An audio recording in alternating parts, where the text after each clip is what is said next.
হাসপাতালগুলোতে করোনা রোগী বাড়ছে আবারও। জ্বর সর্দি নিয়ে যারা যাচ্ছেন তাদের বেশিরভাগই শনাক্ত হচ্ছেন আক্রান্ত হিসেবে।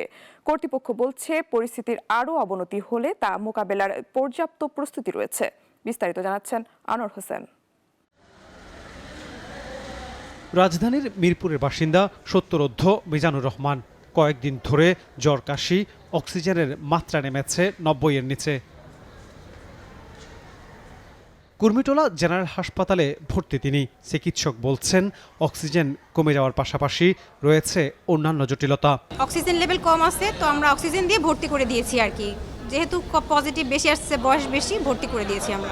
সপ্তাহখানেক আগেও হাসপাতালটিতে প্রতিদিন 1-2 জন করে আসলেও এখন বাড়ছে রোগীর সংখ্যা। জ্বর, ঠান্ডা এবং কাশি আজকে 3 দিন যাবত আমার মেয়ের আর আমার। ঠান্ডা কাশিটা আমার বেশি, আর বুকে ছিল একটু ব্যথা ছিল আর কি, এই কারণে আসছিলাম আর কি। প্রতিদিন জ্বর সর্দি নিয়েও অনেকে আসছেন, যাদের বেশিরভাগেরই পরীক্ষা করানোর পর করোনার পজিটিভ ফল আসছে। কোভিড পজিটিভ রোগীর সংখ্যা অনেক বেশি, আর সাধারণ ফ্লু যেটা সর্দি কাশি জ্বর, এগুলো রোগীও অনেক বেড়ে গেছে এখন।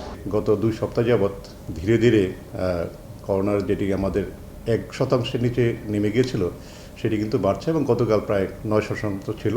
গত 1 মাসে যে পেশেন্ট ছিল আজকে কিন্তু ধীরে ধীরে পেশেন্টের সংখ্যা বাড়ছে। যদিও ডেল্টা ভ্যারিয়েন্ট প্রকোপের সময় যেই হারে বৃদ্ধি হয়েছিল এবং যেটি যতটা মর্টালিটি এবং গুরুতর উপসর্গ নিয়ে আসতো, সেটির সংখ্যা কিন্তু আমরা কম দেখতে পাচ্ছি। হাসপাতাল কর্তৃপক্ষ বলছে 1 সপ্তাহ আগেও এই হাসপাতালে ভর্তি রোগী 2 সংখ্যার নিচে ছিল, হঠাৎ করে তা 100 ছাড়িয়েছে। 104 জন পেশেন্ট কিন্তু আমাদের হাসপাতালে আছে।